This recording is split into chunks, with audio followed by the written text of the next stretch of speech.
ఏదైనా ఒక స్కీమ్ ఇచ్చినాడా, లేకపోతే ఒక రూపాయి ఇచ్చినాడా, లేకపోతే మీ పిల్లలు చదువు కోసం పోరాటం చేసినాడా, లేకపోతే ఏ రకంగా ఇంట్లో కట్టించినాడా అనేది ప్రవాదించినాడా, ఒక స్థలమైన ఒక స్థలమైన చంద్రబాబు ఇచ్చినాడా అనేది ఆలోచించుకోవాలని చెప్పడం చేస్తాను. ఈ రోజు ఉండే పరిస్థితుల్లో ఆయన గుర్తు పెట్టుకునేది ఏమంటే రామారావుని వెనుకొండ పడిచాడు. ఇది ఒక్కటి తప్ప ఏ విధంగా కూడా ఆయనకి అర్హత లేదు. 14 ఏళ్ళు పరిపాలించినాడు, వెనుకొండ పడిచాడు, అధికారాన్ని అనుభవించినాడు, రామారావు బొమ్మ పెట్టుకున్నాడు. మీరంతా కూడా నమ్మినాడు, ఏదో చేస్తారని చెప్పి నమ్మిన తర్వాత కూడా 14 ఏళ్ళు పరిపాలించినా కూడా ఏది లేని పరిస్థితి. ఒకటి గుర్తు పెట్టుకోవాలి, 10 ఏళ్ళ పరిపాలన అంత కలిసే ఉన్నాం, 5 ఏళ్ల పరిపాలన విడిపోయినాం.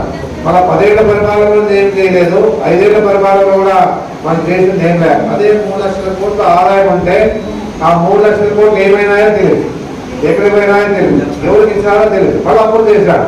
మన అదే జగన్మోహన్ రెడ్డి అదే 3 లక్షల మనకు ఆదాయం ఉంటే 2,70,000 బట్టలు వచ్చినాయి. మీ అందరూ అకౌంట్లో పడినాయి. రైతు భరోసా కానీ, మన తర్వాత అమ్మఒడి కానీ, చేయూత కానీ, పేదోడు కానీ, అన్ని రకాలుగా ఆసరా కింద ఇచ్చే రుణమాఫీ కానీ, పెన్షన్లు కానీ, ఇవన్నీ కూడా 4 ఏళ్ళ డెవలప్మెంట్లో కానీ, స్కూల్ డెవలప్మెంట్ కానీ, హాస్పిటల్ డెవలప్మెంట్లో కానీ, మీ ఇంటి దగ్గరకు వచ్చి ఆరోగ్య సురక్ష కార్యక్రమానికి డాక్టర్ ద్వారా మీ హెల్త్ చెకప్ చేసే విషయంలో కానీ, సురక్ష కార్యక్రమం సర్వే ఇచ్చే దాంట్లో కానీ, ఇన్ని రకాలుగా జగన్మోహన్ రెడ్డి పనిచేస్తే చంద్రబాబు నాయుడు ఏం చేశారని చెప్పేసి మీరు గమనించాలని చెప్పేసి కోరుతా ఉన్నాను. ఎందుకంటే అబద్ధాలు ఎక్కువ చెప్తారు.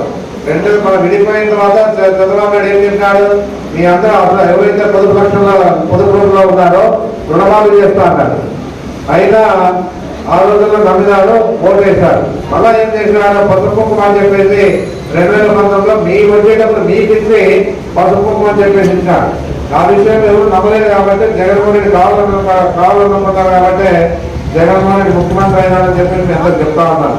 అందుకే ఆయన ఇచ్చిన మాట్లాడాలని అన్ని కార్యక్రమాలు చేస్తూ ముందుకు పోతున్నారని కూడా మీరు గమనించాలి. ఏదన్నా జగన్మోహన్ రెడ్డికి ప్రచారం చేస్తా ఉంటే దాడి చేస్తారు. జగన్మోహన్ రెడ్డి ఉండాలని చెప్పేసి ఆలోచన వల్ల ఉంది. ఎందుకంటే ఏదైనా కానీ జగన్మోహన్ రెడ్డి ఉంటే మీ ముఖ్యమంత్రి కాలేదు, నా కొడుకు ముఖ్యమంత్రి కాదని చెప్పేసి ఆలోచన చంద్రబాబు నాయుడు. ఇక పవన్ కళ్యాణ్ గారు తెలుసు మనకి, పవన్ కళ్యాణ్ గారు పార్టీ పెట్టినారు, 2014 పూర్తి చేసినారు, 2 చోట్ల ఓడిపోయినాడు. ఆ పార్టీ నడపాలంటే బలమైపోయింది.